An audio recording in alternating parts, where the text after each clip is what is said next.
What actually forms a child in a classroom? For sure, it's curriculum. The books that we choose make a huge difference, but a critical part is the culture of the classroom, which is largely set by the teacher. It makes the most difference.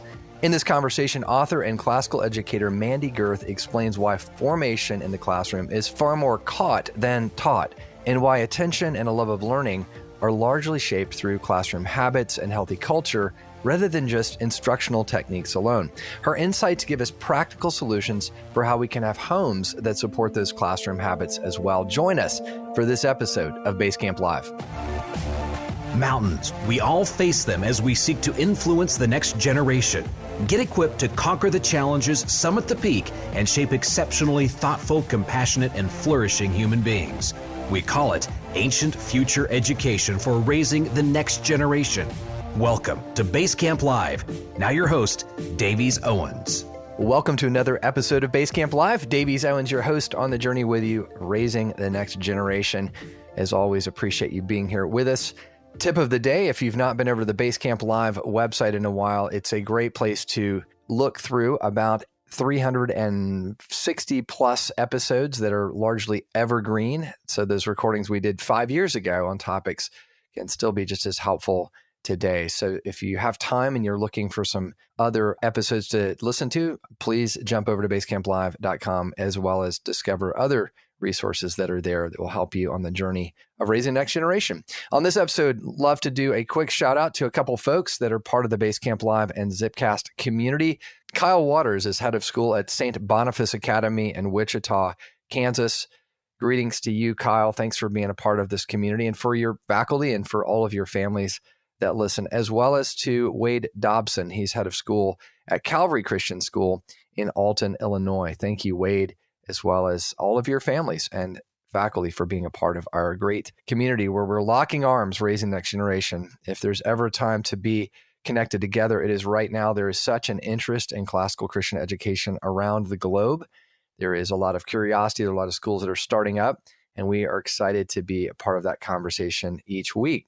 As always, I want to say thank you for those who come alongside us, that are partners, that provide resources that are truly helpful for us as we are a part of the Classical Christian School movement. The Herzog Foundation is a wonderful partner with us, as well as Wilson Hill Academy.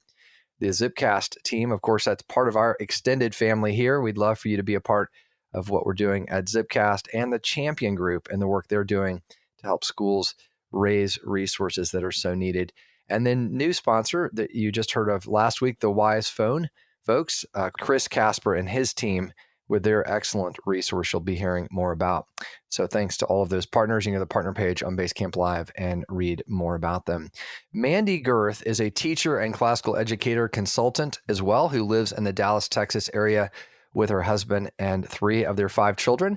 She's currently serving as the administrative director of the Cowan Center at the University of Dallas.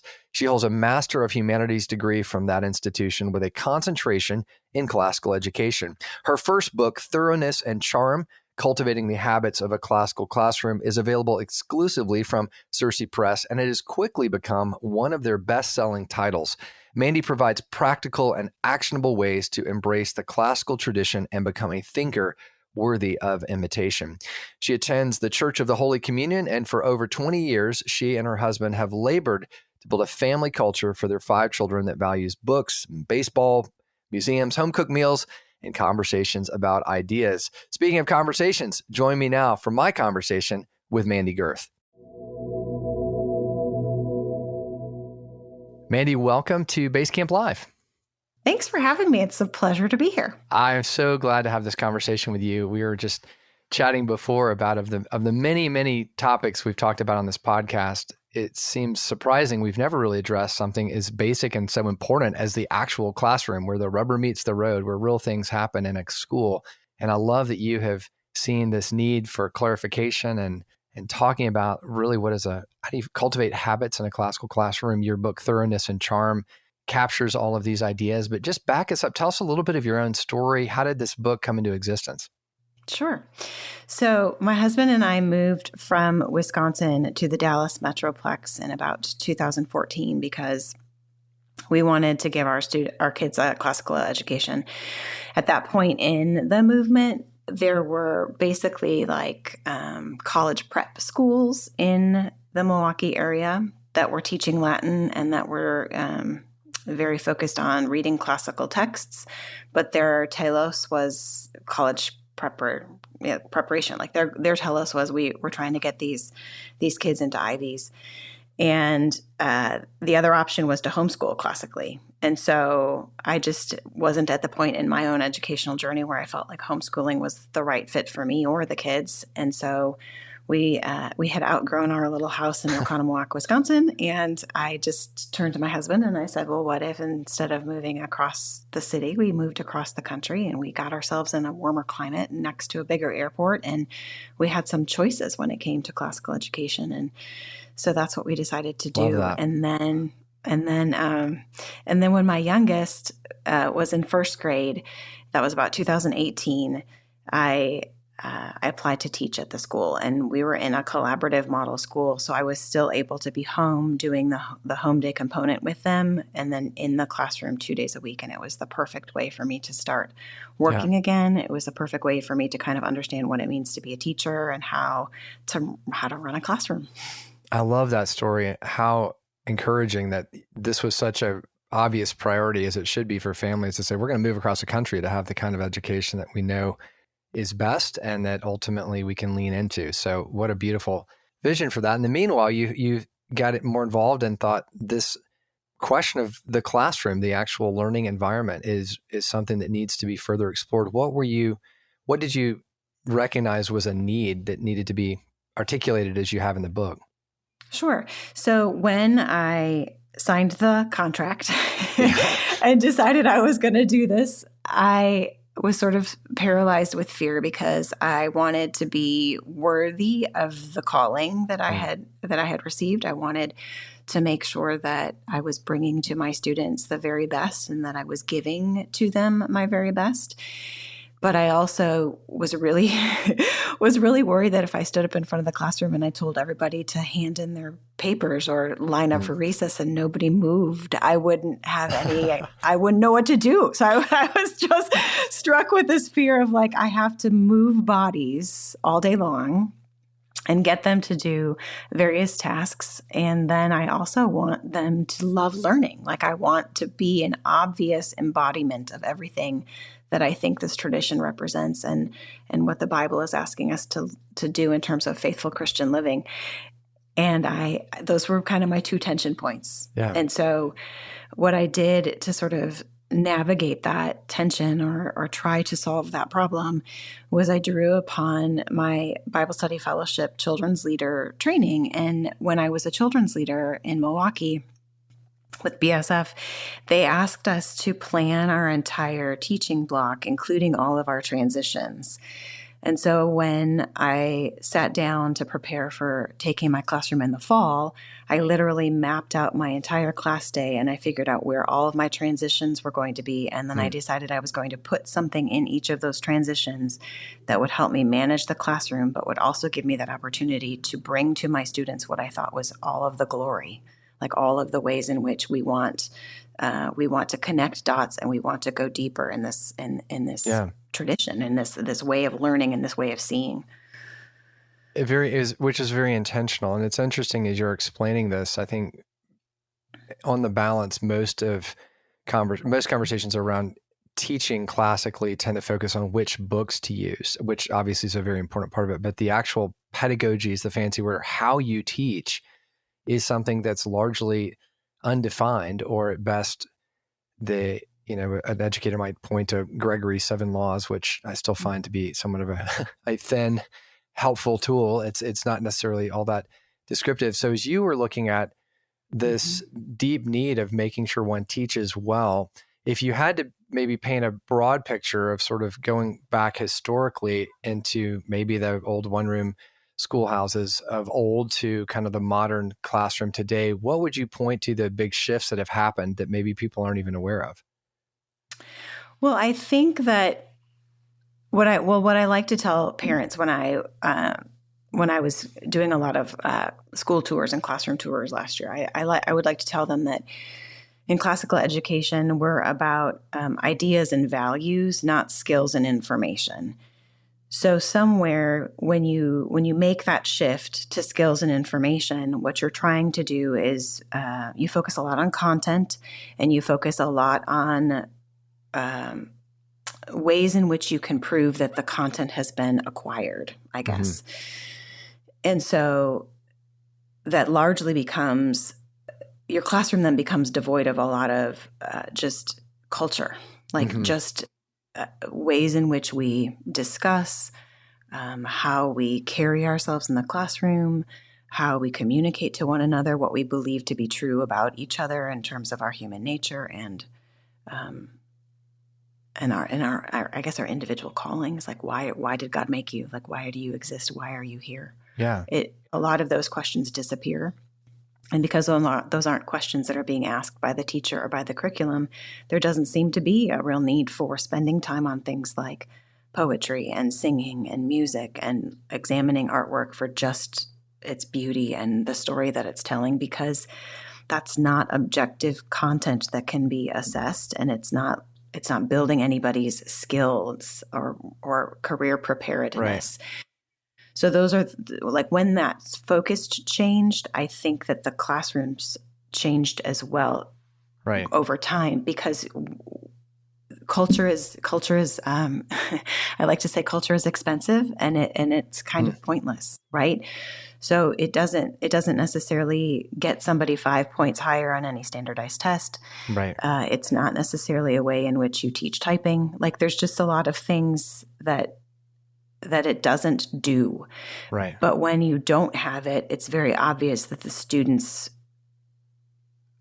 they don't necessarily have a grounding, right? They just, they don't understand why they're there. And so school becomes a place that isn't full of life. It doesn't seem to have a point or a purpose.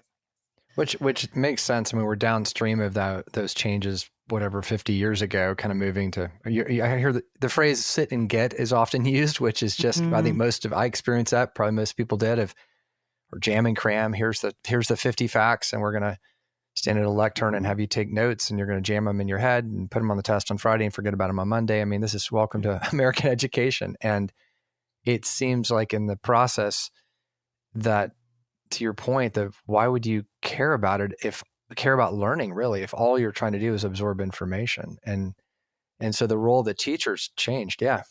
Yeah. And one of the things that I realized as I was starting to implement these things in the classroom is that kind of unintentionally, like I kind of snuck into this, and I don't know if that's the right way of putting it, but it's because the ideas in the tradition are living, and they are, they're consistent, I guess, in the sense that when I give a pedagogy talk, I like to say that we believe that that man has he's a body with a soul, that his loves can be ordered, his appetites controlled. He's under the divine authority of a loving God who made him. He's capable of rational thought with an innate desire to know.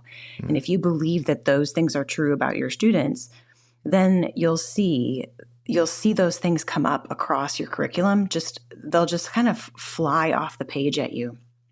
And when you start to have that sort of awareness of this is who my students are, this is who I'm educating, and why I bring certain things to them and why I don't bring other things to them, or why I ask certain questions when I bring things to them, you'll start seeing all these things will start connecting. So you'll bring them a poem that will have an idea about who man is, and then you'll be reading. It could even be Caddy Woodlawn in the grammar school. Like you've got this poem that talks about their identity and who they are. You've got this text where you've got a young girl struggling to figure out who she is, and suddenly they can make these connections that you didn't lesson plan, and you didn't even really aware of. You weren't even thinking that it was going to happen, but because that's how the tradition works. Once you kind of take this idea about classroom culture and putting these things in front of your students in a very intentional, repetitive ways, these things just start firing and connecting. And then the students feel like, oh, this is lovely, and this makes sense. And I have I have something at stake. I have a buy-in. I have the ability to contribute something because I'm making these connections, and other people are seeing them too. So to me, that's a huge difference from from where we were to where we are now and where Right. where we're trying to go. Right. And I think that's always this is why it's such an important topic, because you can teach the right thing in the wrong way and still have failed. I mean, you can have the great books, but do it in a very wooden type of way that doesn't provoke curiosity or imagination or conversation. And you've just kind of bored the kids to death with an old book, which I think a lot of times parents, that's their fear of classical education, because the methodology that we experienced was often, again, sit and get. Now you're just adding harder books to it. That sounds like a really bad idea. So, but that's not how it should be. Yeah. That's not how it should be. Right. And what I love is what you're describing, this, they ought to be on the edge of their seats. I mean, you're awakening the mind, you're creating curiosity, you're letting them have these, Charlotte Mason talks about like a mind-on-mind engagement, like a time machine. You're actually connecting a modern child to a great mind of old. I mean, that's a pretty powerful, exciting, dynamic experience, I would think, the way. And I think the other part about this that I think is important for teachers to understand is that it makes your job more fun. Like, you actually start to feel as though you're enjoying this learning alongside your students, because you're making connections across the tradition and across different works and different things that you're experiencing. And one of the things I think I say in Thoroughness and Charm is that, like, some days your teaching should feel like a treasure hunt that you're all on together. Like, you're reading The Secret Garden and you're going, oh, who does this make you think of? Or what other book does this make you think of? And I just had this, I just make this connection. And the kids are like, what did you see? Like, Right. that should be fun. I think that as a teacher, we should want to have that kind of experience regularly in front of our students, because then it feels, again, like we're on this journey of intellectual curiosity together. That's a great journey of intellectual curiosity together. What a great, it's hard to say, but a great way to phrase it. And I think that's that moment that is rare for most of us, even as adults, where you're just so caught up in the moment. The ideas are flowing, and even the bell rings. You don't want to end the classroom because this is really good. That's what you're talking about, and that's totally possible when presented well. You write about the idea in the book, this idea of, without that understanding, if you're back to just a sit and get lecture style, here's your stuff to memorize, because it will bore everyone to death, then the modern teacher then defaults to fun and relatable, to somehow make it palatable. Like, let's smear some sugar on this piece of cardboard so you'll somehow like it.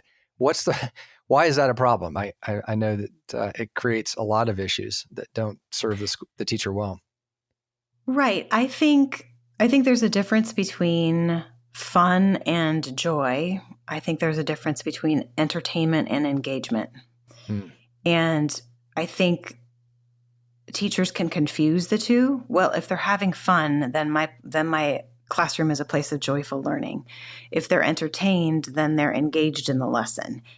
And they're just not the same thing. So we are getting students who are more and more used to being entertained, they basically sit in front of devices that try to keep them engaged with content as long as possible by throwing at them all sorts of things that appeal to their base appetites. So we have a real struggle in the classroom when we start seeing students who have been raised that way or conditioned that way. So we tend to say, well, that's just how the kids are. That's just what we have to do to keep them engaged, and that's just how we have to, that's what we have to do in order to keep the classroom under control for the 30 minutes that they're there. But I don't think that's true. I don't think we have to do that, because what ends up happening is that they, and Donald Cowan uses an example in his Unbinding Prometheus, where, like, there was a professor who did this elaborate experiment in the classroom, and everybody was like, oh, that was interesting. And he was like, well, what did you learn? And they're like, we have no idea, but it was very interesting. So right. You might want to make sure that whatever you're doing actually has something that they can learn and connect to something else. And what it ends up doing is I think it works the exact opposite of the way that teachers think that it will work. They think that they will become everybody's favorite teacher because their classrooms are fun and there's lots of exciting things to do in there. But what ends up happening is that students realize that they're kind of being manipulated, right? So that there's nothing really of substance going on in there. And they start to actually end up kind of despising the teacher and kind of not valuing the class. So it works exactly the opposite way that you want it to.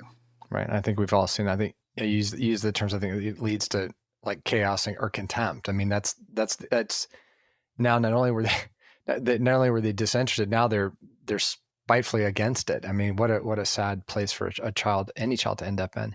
I want to take a quick break and come back on kind of continuing this line of thought. One of the other points I know you make is just the importance of establishing rightful authority in the classroom and how understanding the role of the teacher and the importance of how we present actually, again, builds even more substance and curiosity and strength to the student. But getting that authority piece right is very important. So we'll take a quick break and come right back. I know as a school parent and administrator that, like many of you, when I hear the word fundraising, it can make me feel a little bit uncomfortable. But there's good news. Our friends at the Champion Group have created something different, a fundraiser that is simple and effective. The good news is there's no selling of cookie dough, wrapping paper, light bulbs, and it's one that actually brings in significant support for our schools. It's called Feed the Need, and at its core, it's a peer-to-peer fundraiser, but it's so much more than that. The campaign builds toward a powerful service event where students pack and ship 10,000 meals for families in need, both here at home and around the world. These meals don't just meet a physical need, they open the door for the gospel to be shared. And that's what makes Feed the Need so unique. It's not just a way to raise money, it is a discipleship experience. And giving students a hands-on service project at your school provides them an opportunity to not only connect your community to a greater mission, but it does provide your school with real financial resources that you need to thrive. Feed the Need is a fundraiser with eternal impact, practical, purposeful, and Christ-centered. To learn more about how your school can be a part of Feed the Need, visit thechampiongroup.com or check out our partners page on the BaseCamp Live website. During this short break, I have a special invitation to all school leaders, administrators, and teachers. I want you to imagine for a moment stepping away from your everyday routine at school and diving deep into the rich foundations of Christian education, surrounded by world-class scholars, seasoned classroom teachers, and administrative experts with years of experience running schools with a lot of wisdom to share. That's exactly what the Herzog Foundation's Institute is offering. I've had the joy of serving as a training coach for the last few years, leading their 2.5-day training on spiritual formation and another one on parent engagement. They offer close to 50 unique training events ranging from board governance to marketing to classroom best practices. They even offer a training on how to teach the great books. And the best part of all, well, thanks to the generosity of the Herzog Foundation, these training events, including lodging, are completely free for Christian educators. Institutes are located around the country in beautiful locations, including at the Museum of the Bible in Washington, D.C., and the Reagan Library in Santa Barbara. Don't miss this incredible opportunity. Check out the details at theherzogfoundation.com.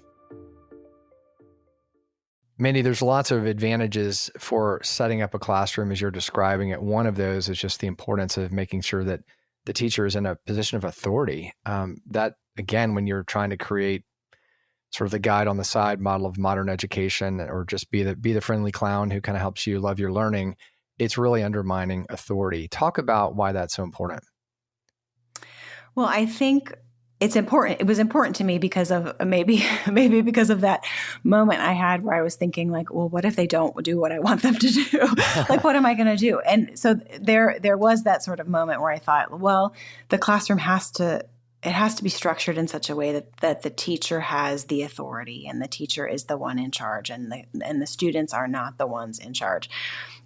And I like to share the story about how, like, anytime you're teaching like 4th or 5th or 6th graders, if you just pause for like 5 seconds to collect your thoughts about where you want to go next or what question you need to ask them or whether or not you're going to have them start packing up for recess, somebody will immediately jump in and give you an idea of what we should do next. Like, Mrs. Gerth, let's play Sparkle, or Mrs. Gerth, it's time for a read aloud. Or, I mean, they always want to sort of jump in there and tell you how they want the classroom to run. And so we need to understand that's a real thing that happens, and it actually poses a threat to the structure of the classroom and to the order of the day when you feel as though your authority could be up for grabs at any point, because the kids are going to tell you that now this is what they want to do, and they all decided that this is what's best for them.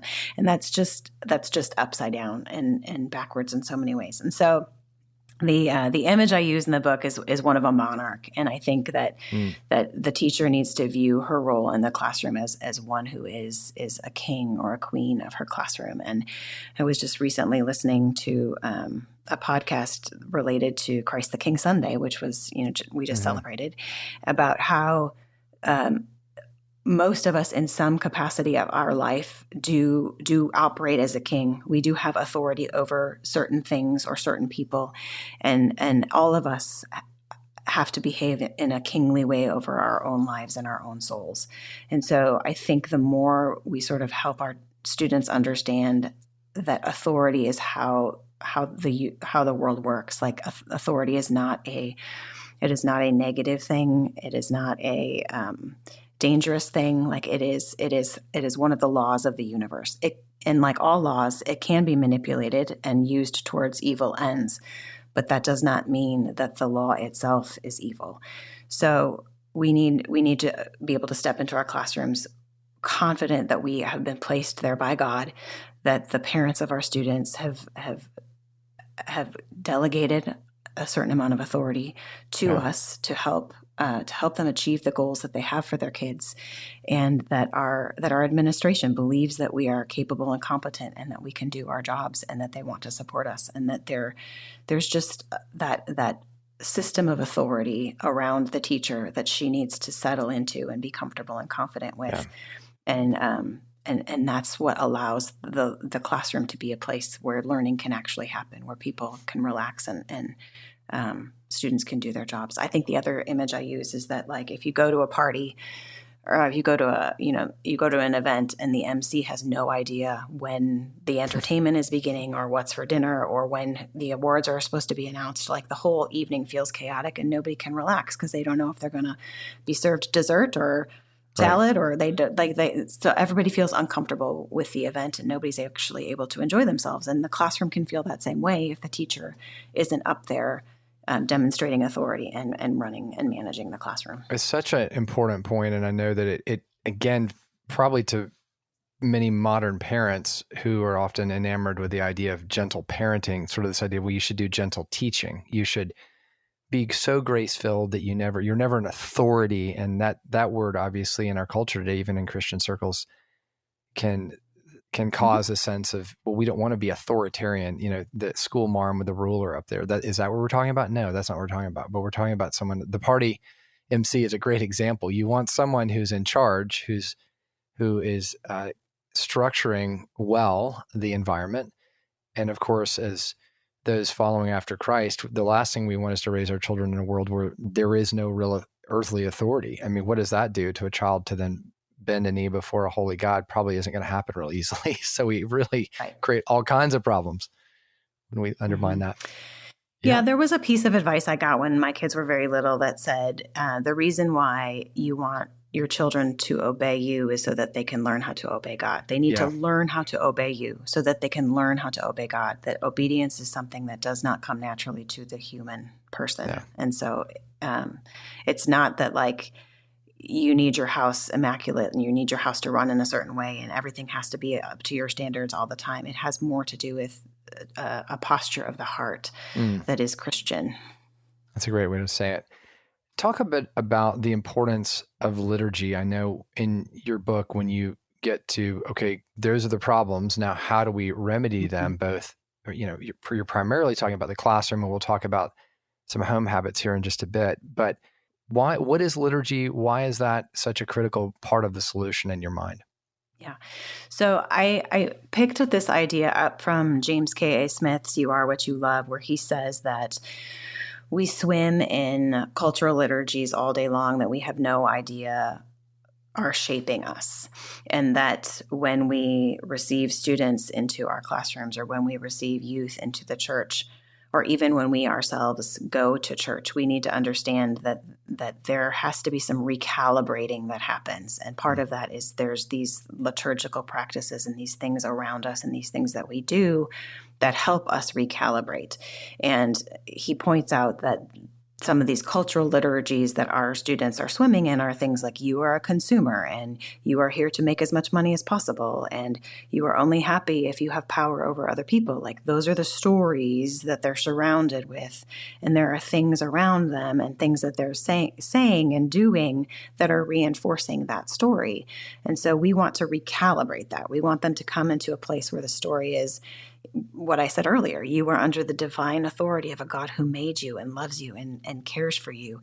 And you have a body with a soul, and you have an innate desire to know, and you have a rational mind, and your appetites can be controlled. And like, this is the story, and you are made for God.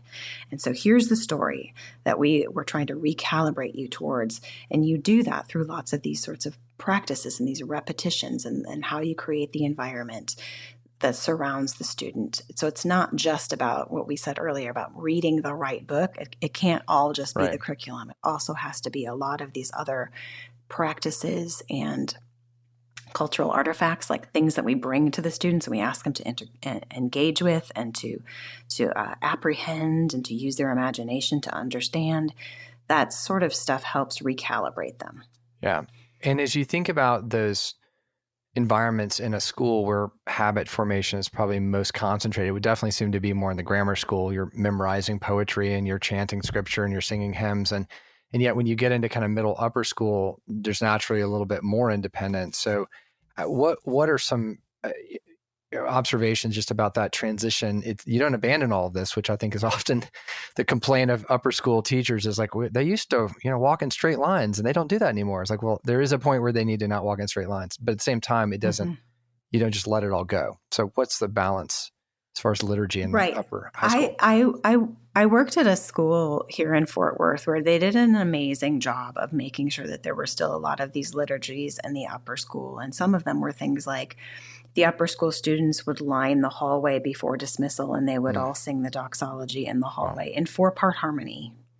And then they were all dismissed to go do chores. Like they were responsible for cleaning the classrooms in order to make the rent affordable, right? So that to me, that's a liturgical practice. Like we sing together, we end our day together in praise, and then we all know what our jobs are, and when we disperse to do them, and then we check in with somebody to make sure that it was done well, and then we end, right? Like, so things like that, or singing. They can still sing before lunch, even in the high school. Like you can still dismiss to lunch by singing a hymn of thanks.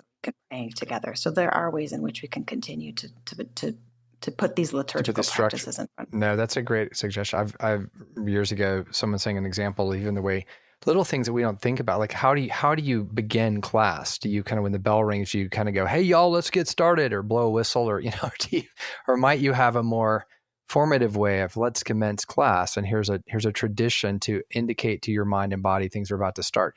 Thoughts on that? I mean, I think that's what you're talking about. That's purposeful. exactly what I'm talking about. And so when I do speak to upper school teachers, they sort of zone out and think that this isn't for them. Right. Yet they do have a 55-minute block. So they have basically like an order of worship that they walk everybody through in 55 minutes, right?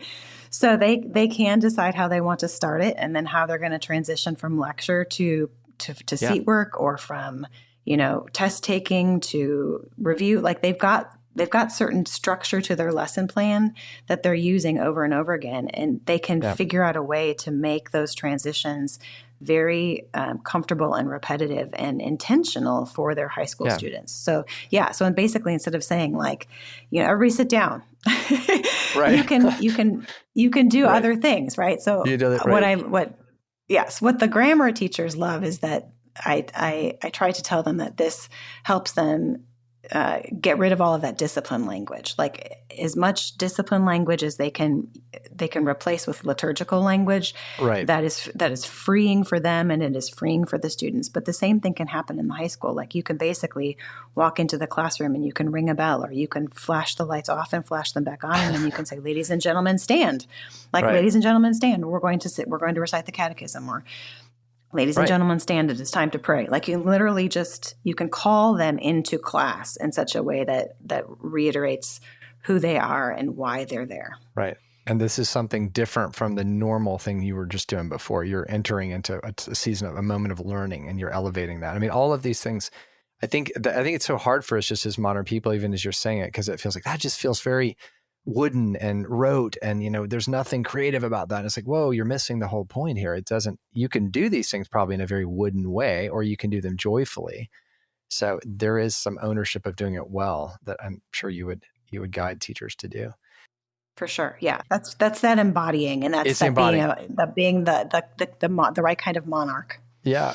Well, I'd love to hear your thoughts. We've talked a lot about the classroom, which is really the heart of this conversation, but I often on the podcast talk about what I call the 301 problem, whereas you've structured a fairly significant educational and habit forming day. And then at 301, the bell rings and kids walk out of the building and their smartphone Cyclops one-eyed monsters light up. And then the home life is totally different from everything else they've just experienced all day. And that sort of undermines all this great liturgy and all of this great learning. So let's take a break and come back, because I'd really love you to give some words of encouragement to parents in particular for how to reinforce all this great work that's going on in the classical schools. We'll be right back after the break.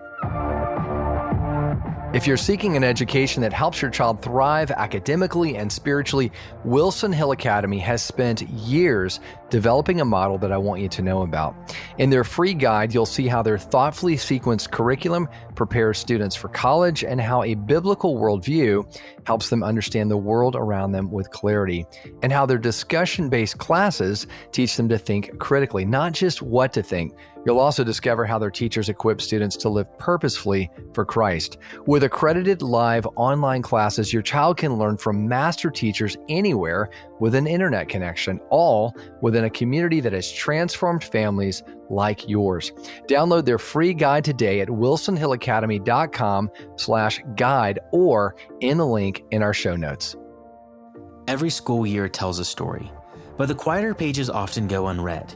A science experiment that sparks wonder, a teacher guiding perseverance, moments parents long to hear. Zipcast brings those stories to light. Each 10 to 12-minute episode blends local updates from your school with wisdom from national parenting and education experts that addresses the questions parents long to have answered. Nearly 100 schools are using Zipcast this year, and fall or winter can be the perfect time to begin.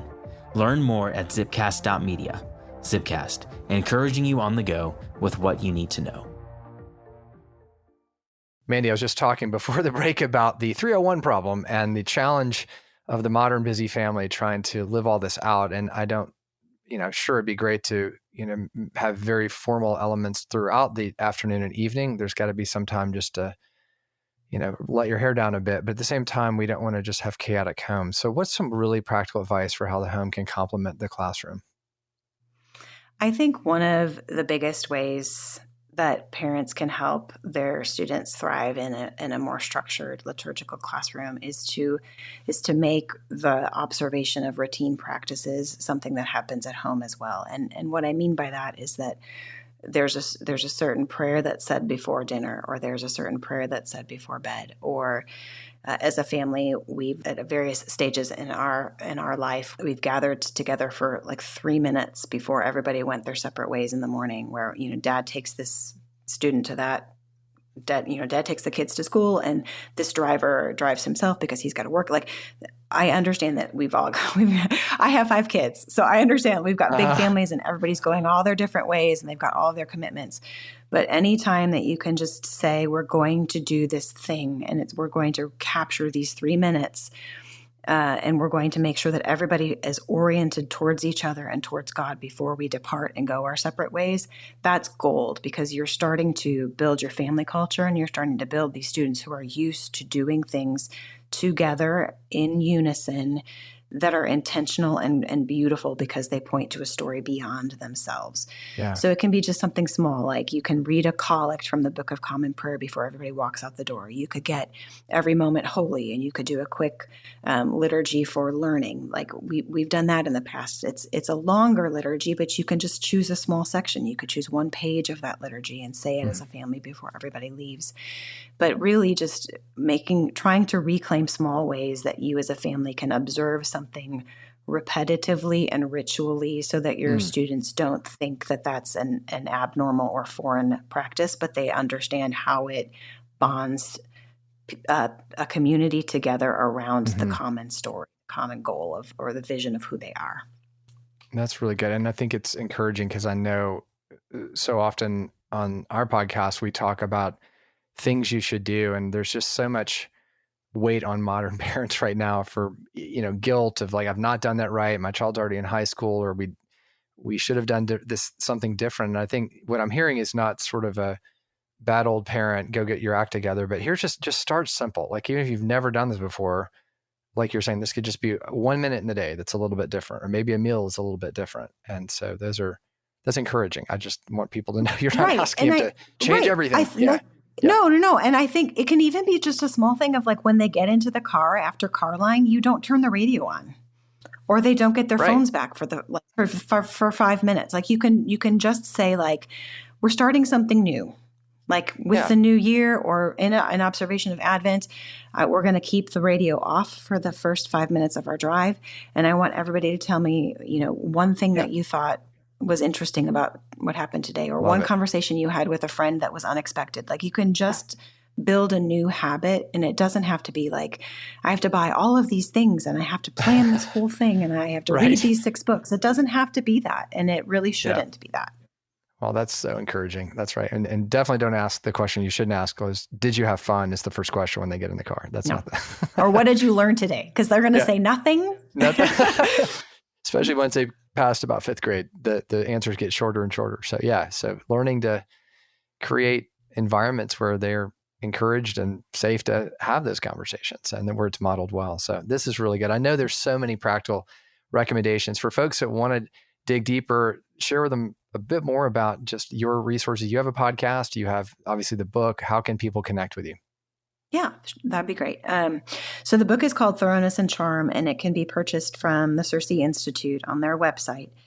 I've started a podcast in support of the book because as I was teaching teachers about how to structure their classrooms this way, the question I kept getting was, well, what do I put in the liturgies? Like, how do I create the actual liturgies to start my day or end my day or transition from recess?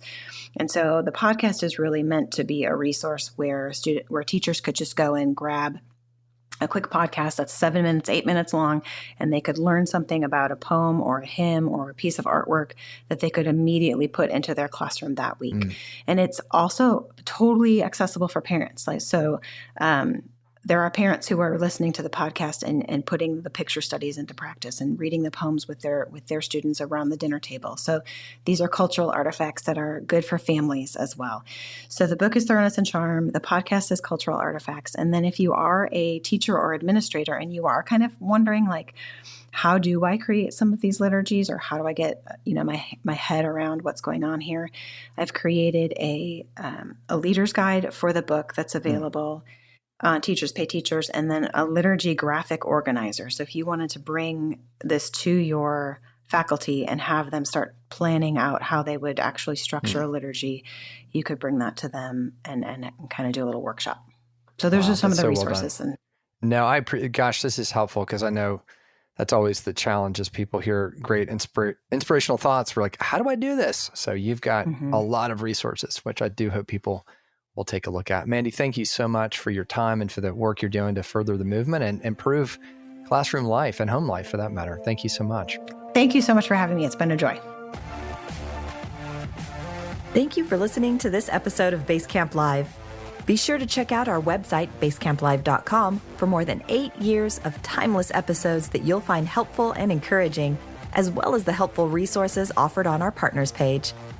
The views and opinions expressed in this program are those of the speakers and do not necessarily reflect the views or positions of our partners like the Herzog Foundation. See you back next week.